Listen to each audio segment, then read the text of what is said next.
Olhando aqui esse tempo, né? Para, junto com vocês, somar. Amém? E creio que Deus fará grandes coisas no nosso meio, conforme o seu querer, conforme a sua vontade. Glória a Deus. Amados, no ano de 676 antes de Cristo, uma jovem chamada Ábia, ela gerou a um rapaz muito bonito, muito formoso, também príncipe. Esse rapaz nasceu da irmã Ábia. Quem era a irmã Ábia? A irmã Ábia era a esposa de um grande rei chamado Acás. Quando nós vamos para a palavra, o rei Davi, a sua maior missão foi sempre juntar as tribos de Israel, que é um total de 12.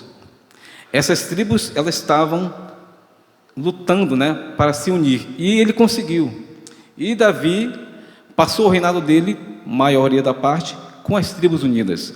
Quando ele morre e passa para o seu filho Salomão, as 12 tribos continuam ainda unidas. Só que quando Salomão morre e passa o reinado para o seu filho Roboão, começa a ter algo diferente, a desandar as coisas. As coisas começam a sair do controle, não do controle de Deus, mas do controle de um homem, porque o homem já não queria fazer o que Deus queria.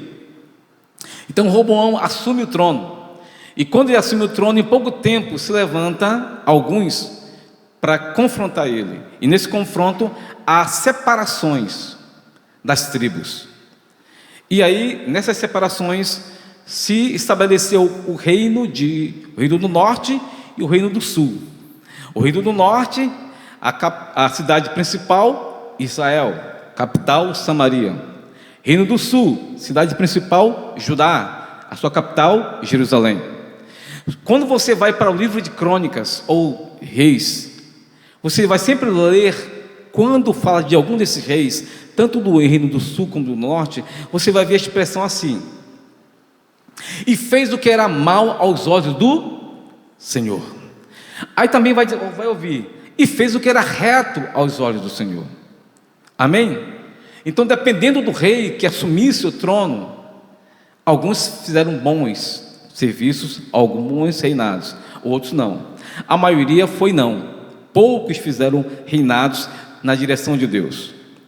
E o reinado de Ezequias, este rei, o filho da irmã Ábia, o filho do irmão Acás, ele se estabelece entre dois reinos perversos. Por quê? O seu pai era um homem muito perverso, fez o que era mal aos olhos do Senhor. Acás foi um rei muito cruel. Só que quando Ezequias assume o trono e depois ele morre, assume o seu filho Manassés. Quando Manassés assume o trono, também é pior do que o avô. Só que entre Acás e Manassés se estabelece o reinado de Ezequias. E Deus, a Bíblia diz, que fez o que era bom aos olhos do Senhor, Ezequias. O filho da irmã Ábia. Por que irmã Ábia? Porque era uma das esposas de Acás. Acás tinha duas esposas, a irmã Zilá e a irmã Ábia. E Ábia gerou a Ezequias. E ele começou a reinar aos 25 anos de idade. Glória a Deus. Então Ezequias começou a fazer tudo que era o contrário ao seu avô, ao seu pai e ao seu filho. Ele restabeleceu a adoração a Deus. Ele restabeleceu as festas religiosas. Ele levantou o altar para o Senhor novamente. Tudo que Ezequias fez foi na direção do Senhor. Amém? E isso era bom demais, porque o povo estava já com saudade de adorar o verdadeiro rei. E quando isso acontece, Deus se agrada do reinado de Ezequias. Deus se agrada da sua posição. Amados, se você for ler o histórico de Ezequias, você vai ver que ele é um dos poucos reis que não foi preciso ir lutar em nenhuma guerra, não foi preciso ir combater, não foi preciso ele desembainhar a espada. Ezequias, ele ganhava as suas guerras aonde? Na oração. Era crente, Era pentecostal, homem de Deus. Quem aqui consegue e vence as suas batalhas em oração? Todos nós, amados. É impossível o crente não orar e Deus não responder. Não é verdade? Claro, uma oração contrita, uma oração sincera. E Ezequias era esse rei, contrito, sincero diante de Deus. Todas as suas batalhas, praticamente, ele conseguiu vencer. Tinha um certo rei da Síria, chamado Senaqueribe, que estava doido para entrar e invadir Judá, para trazer cativo. E Ezequias conseguiu, na oração, pedindo a Deus o seu socorro. Deus, em uma noite, mandou o seu anjo, e o anjo matou apenas 185 mil assírios, só em uma noite. Não foi preciso Ezequias lutar, foi apenas preciso o quê? Orar. Tem situações em nossas vidas que às vezes nós queremos brigar, nós queremos gritar, nós queremos bater boca. Não, amados. Quer vitória de Deus? Quer ter sucesso nessa vida? Apenas ore.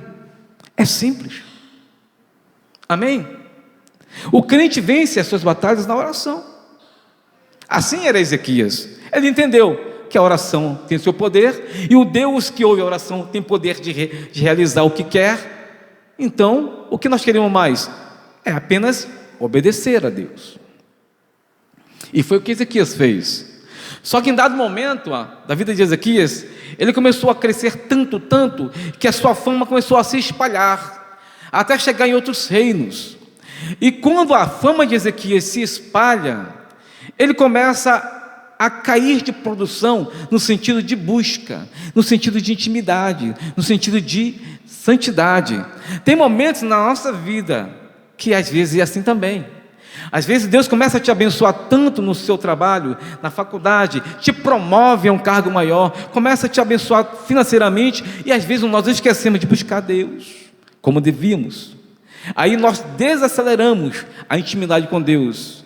E Deus, para não perder Ezequias, e para não nos perder, Ele começa a intervir, permitindo coisas. Amém? Fale comigo. O propósito ainda não terminou.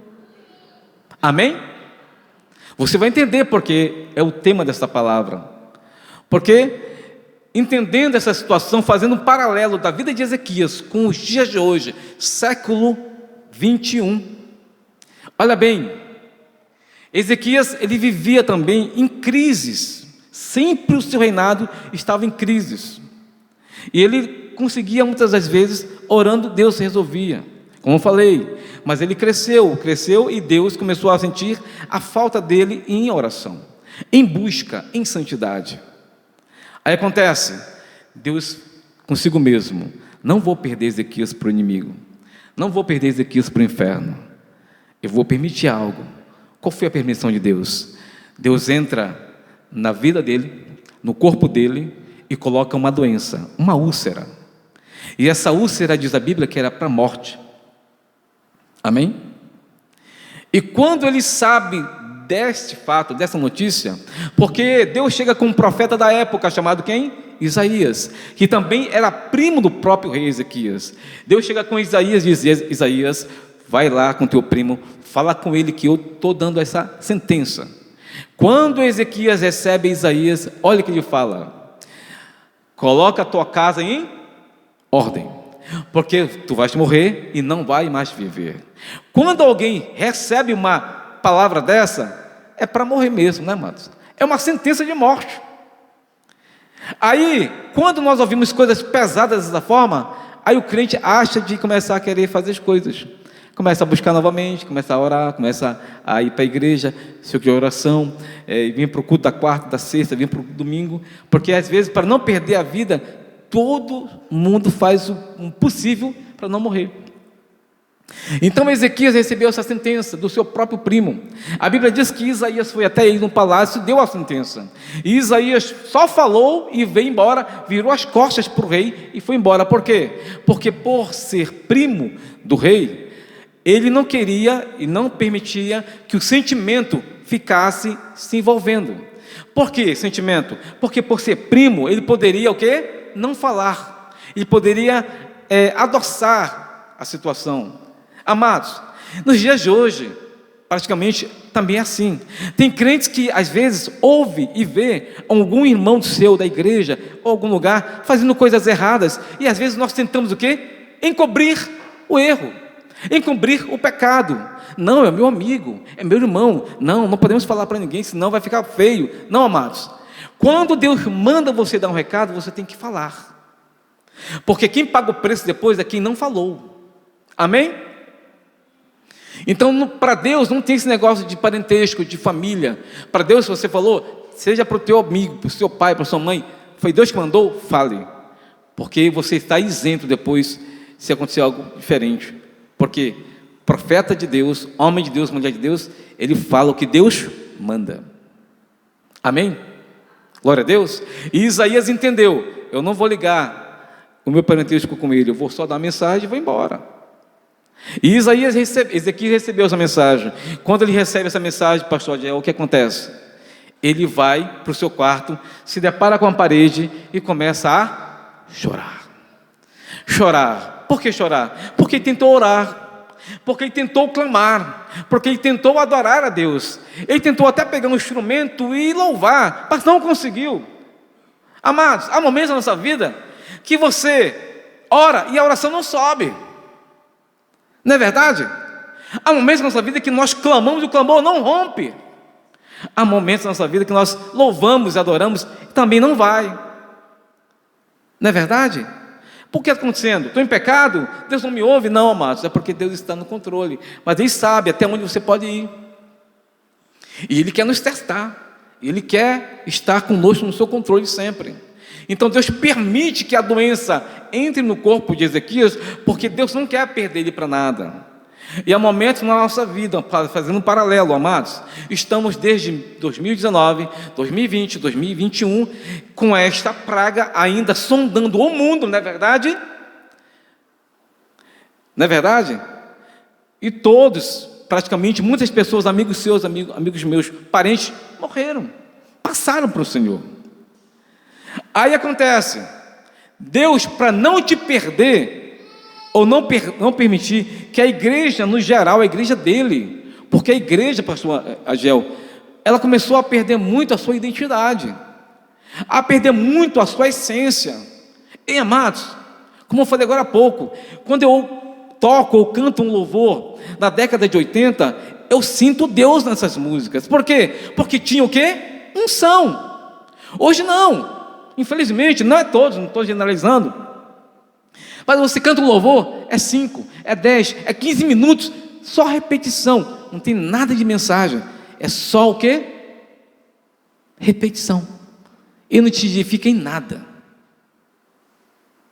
Aonde estamos? O que está faltando? Unção, igreja. E só tem unção quem busca, e que só quem busca, quem está disponível a se humilhar. Ezequias passou a se humilhar novamente, porque Deus viu que Ezequias poderia ir para outro caminho, e para não perder, trouxe-o de volta. A doença foi um sinal, e ele começou a chorar, não deu jeito, a oração não deu jeito, o clamor, o louvor e nem a adoração, ele começou a chorar. E amados, tem uma coisa que ninguém pode camuflar, é o choro. Você pode orar bonito, uma boa oratória, mas não é sincera. Você pode fazer uma bela adoração, um belo louvor, mas é só seco, não tem nada. Nessas coisas podemos camuflar, mas é impossível alguém querer camuflar o choro. E choro é coisa que Deus entende. Lembra da irmã Ana, a esposa do irmão Eucana, que queria ter filhos e não conseguia. Por quê? Porque não era o tempo de Deus ainda. E o que acontece? Várias vezes quando ela ia a Siló adorar a Deus, ela só fazia adorar, orar. Ela viu que não deu jeito, o que ela fez? Agora eu vou fazer diferente, na próxima vez eu vou fazer isso. Viu ela que não deu certo a oração, ela começou a quê? A chorar. E quando ela chora, pastor Adiel, Deus resolve, Deus ouve. Muda a madre, troca a esterilidade, coloca agora vida, e ela começa a dar filhos. E deu o seu primeiro filho, quem foi? Samuel. E não foi só um simples rapaz, um simples homem, foi 3 unções na vida de Samuel. Samuel, você sabe disso, foi profeta, foi sacerdote e também foi juiz. Quando Samuel, ele completa a idade de 6 anos, ele é entregue novamente a Deus. E você acha que Ana ficou sem filhos? Sim ou não? Claro que não. Quantos filhos ela teve ainda depois de Samuel? Diga comigo. 5. 5 filhos. 6 com Samuel. Sabe por quê? Porque Deus nunca te tira as coisas para não ficar sem nada. Ele sempre nos surpreende. E te surpreende dando o melhor dele. Ele sempre multiplica as coisas. Amém? Mas foi no choro que Ana foi ouvida. Aí Ezequias fez a mesma coisa. Começou a chorar amargamente. E quando ele chora, começa a Deus mudar as coisas. Por quê? Porque Ezequias antigamente fazia a mesma coisa. Quando ele estava começando a sua vida de busca com Deus, ele chorava com sinceridade. Ele se derramava na presença de Deus. Igreja, eu estou falando algo que você pode até não aceitar, mas uma coisa é certa: Deus tem saudade da gente. Deus tem saudade de você. Deus tem saudade da tua oração. Deus tem saudade da tua busca. Deus tem saudade quando você vem congregar a igreja. E quando você não vem, Ele fica, amados, ansioso para te ver novamente. E para não te perder, Ele permite alguma coisa: perca de emprego, não passa na faculdade, não passa no concurso tal. Aí você pergunta: o que eu estou fazendo? Estou errado, estou estudando direto, o que aconteceu? Deus sabe. Amém?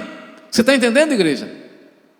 Então, se a praga do Covid não te alcançou, no sentido de morte, é porque Deus ainda conta contigo. Então, assim, o propósito na tua vida ainda não terminou, crente. Deus tem muitas coisas para fazer na tua vida ainda em 2022 em diante. Por que Ele fez? Olhou para Ezequias: Ezequias, essa doença era para a morte, mas eu mudei a tua sorte.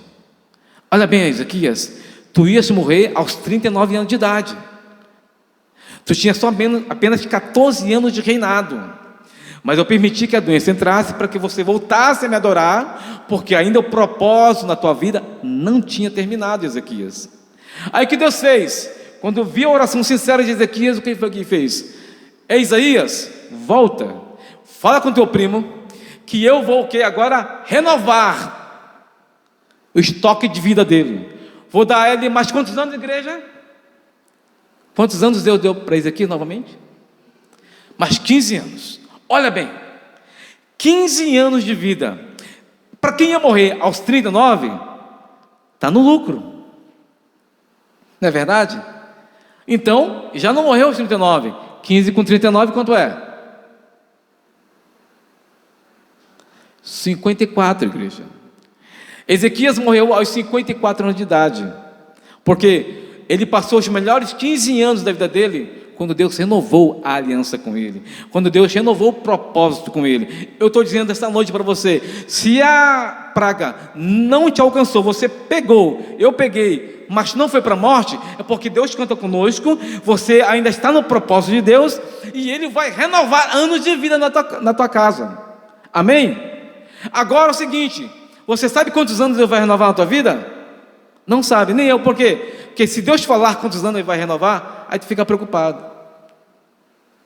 Então acontece: faz a obra de Deus, busca Deus, evangeliza, busca pessoas lá fora que precisam ouvir Bíblia, ouvir palavra. Ah, mas pastor Renato, o senhor nem sequer abriu a sua Bíblia e nem folheou, só falou. Amados, lugar da palavra de Deus, que é a Bíblia, não foi feita para ficar no bolso das nossas calças. No lugar da palavra, que é a Bíblia, não foi feita para ficar nas bolsas das irmãs, que lá você encontra quase de tudo lá, né? Deixa para lá. A palavra de Deus, que é vida, não foi feita para ficar debaixo do nosso braço, muito menos para ficar no aplicativo do celular. A palavra de Deus, que é a Bíblia, ela tem um lugar certo. Está onde? Salmos 119, versículo 11. O que diz lá? Escondi a tua o quê? Palavra no meu, para não o quê? Crente que tem Bíblia, esconde no coração, na mente, porque lá demônio nenhum tira de você. Amém? Você tem que ser douto na palavra, tem que ter intimidade com a palavra, porque estando íntimo com a palavra, está íntimo em oração, está íntimo com Deus. Amém, amados? Você está entendendo? Por que Davi diz assim, escondi a tua palavra no meu coração? Porque ele entendeu, se a palavra está no coração dele, a palavra completa ele, a palavra supre ele, e suprindo ele, ele não tem tempo para o quê? Para pecar. Agora, crente, não aqui na Matilde, lá fora, que não quer Bíblia, que não quer oração, ouve fofoca, se envolve em brigas, se envolve em contendas, em dissensões, escândalos, porque não tem Bíblia, não tem palavra. Mas crente que está douto da palavra, cheio da palavra no coração, não tem tempo para ouvir fofoca, não tem tempo para brigar com ninguém, não tem tempo para ficar discutindo, porque a palavra o completa. Você está entendendo, crente?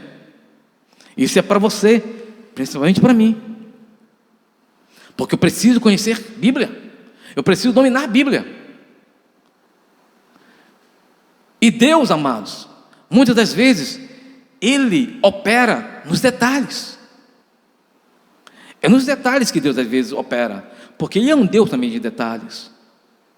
Tem coisa que às vezes você vem para o culto, não sente muita coisa, mas às vezes na oração final, na bênção apostólica, Deus está te dando a tua vitória, porque você permaneceu até o fim. Tem crente que antes disso já vai embora, perdeu a bênção. Às vezes a tua bênção está o quê? No primeiro hino da harpa cristã. Deus está te entregando a vitória, porque Ele sabe. Então, amados, não venha para o culto para apenas marcar ponto, ou ser mais um na multidão. Venha para adorar, venha para louvar, venha para aprender, porque aqui estamos na casa de Deus, e se estamos na casa de Deus, é sinônimo que coisas grandes Deus vai fazer na nossa vida. Amém? Como eu falei, eu nasci ouvindo esses louvores. Tenho 4 décadas e 4 anos de vida. Quantos anos eu tenho?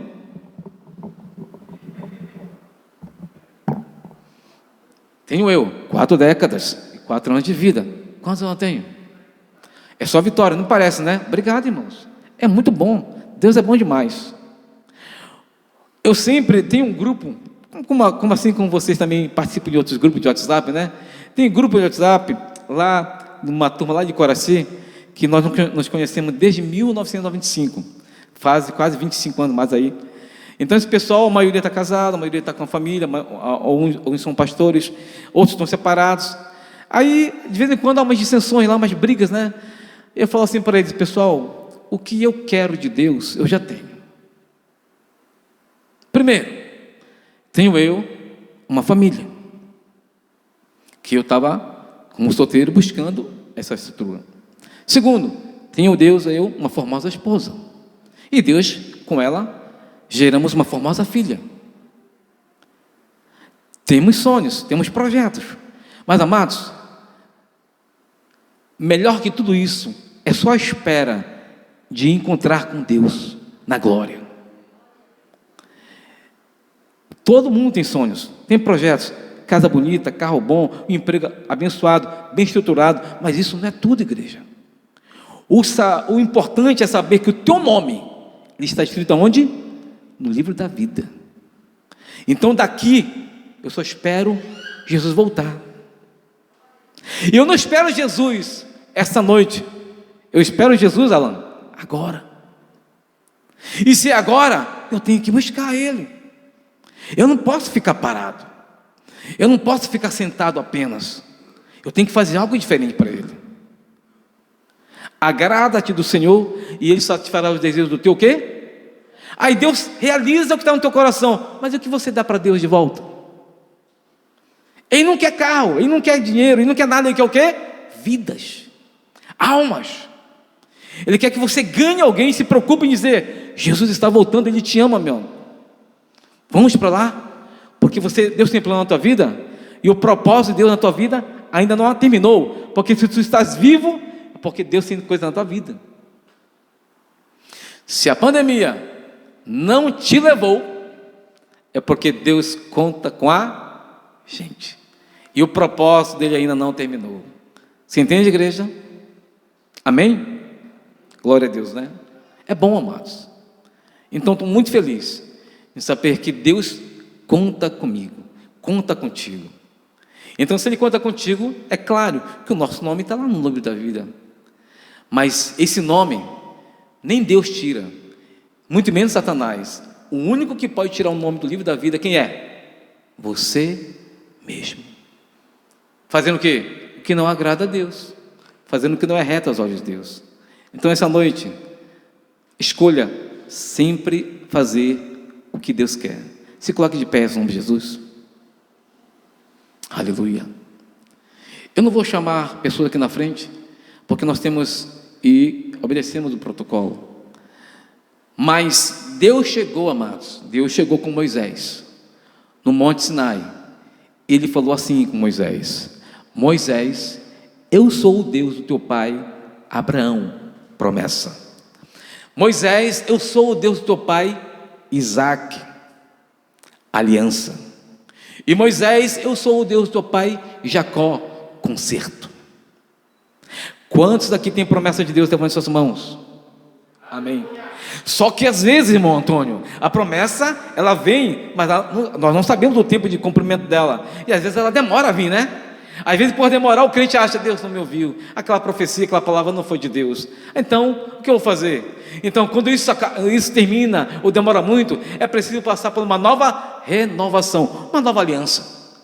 Só que toda aliança, principalmente a aliança humana, ela é quebrada. E se ela é quebrada, ela precisa passar por um conserto. Em que área da tua vida, você só faz levantar suas mãos, que você precisa de uma oração urgente na tua vida, na tua casa? Levante suas mãos. O que é uma oração urgente? A nossa vida é comparada a uma empresa, cheia de áreas: área sentimental, área financeira, área judicial, área da família, área da saúde. Em que área tu precisa de uma urgência de Deus? Levante suas mãos, irmão. Amém? Eu preciso também. Então agora, crendo na palavra, crendo no Deus que deu 15 anos de vida para Ezequias, e que está te renovando os teus dias de vida na terra, depois dessa praga, creia agora, começa a falar com Ele. Não espere a minha oração, eu não vou fazer nada, eu não resolvo nada, mas começa a falar com Deus. O que você quer dEle? Qual é o teu pedido? Qual é o teu clamor? Antes de pedir alguma coisa material, não esqueça, peça a Deus renovação na área ministerial, na área espiritual. O espiritual estando bem, perfeito, ele reflete automaticamente no físico. Há quanto tempo, igreja, você não consegue sentir o calor do Espírito Santo? Há quanto tempo você não vê e busca Deus pela madrugada? Há quanto tempo você não sente Deus falando contigo e você falando em línguas? Isso, Deus tem saudade de ti. Começa a orar, começa a falar com Ele, como eu falei.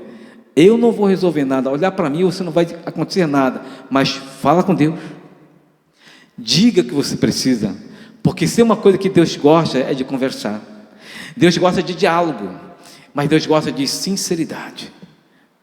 Amado Deus poderoso Pai, nós te agradecemos, porque o Senhor ainda está no nosso meio. O Senhor ainda conta com a gente. O Senhor ainda tem propósito nas nossas vidas. O Senhor ainda está este ano ainda a nos abençoar grandemente. Oh Deus amado, ouve o clamor, ouve a súplica, ouve o pedido, ouve a oração, ouve o louvor. Oh Deus, se não dá isso e o crente começa a chorar, ouça as suas lágrimas, ouve, Deus, e entende que cada um deles tem bênçãos maravilhosas do Senhor. Abençoa, Deus, essa igreja, pastor Adiel, pastora Marta. Deus, uma igreja vencedora, uma igreja para ser triunfante, uma igreja para ser mais que vitoriosa, ela tem que ser uma igreja obediente, uma igreja submissa, uma igreja que entenda a sua liderança. Agora, uma igreja desobediente, cheia de escândalos, cheia de problemas, é uma igreja que tende a cair, a falhar e a separar-se. Não é o caso dessa igreja. Essa igreja tem Bíblia, essa igreja tem sacerdote, essa igreja tem palavra, essa igreja tem homens e mulheres de Deus que adoram o Deus verdadeiro. Então, Deus, eu te agradeço, porque até aqui o Senhor tem nos ajudado. O propósito ainda não terminou, e Deus só vai terminar quando o Senhor der a sentença. Então, Deus, enquanto a sentença não vem, eu quero te adorar, eu quero te servir, eu quero fazer o que tu queres, até o Senhor voltar e nos levar para o nosso lugar de origem, que foi o Éden, porque tudo começou no Éden. E Deus, nós retornaremos ao Éden, já num corpo santificado, um corpo já transformado, e seremos santos como tu és santo, no nome maravilhoso de Jesus. Dê uma salva de palmas, seja maravilhoso, amados, e obrigado pela oportunidade.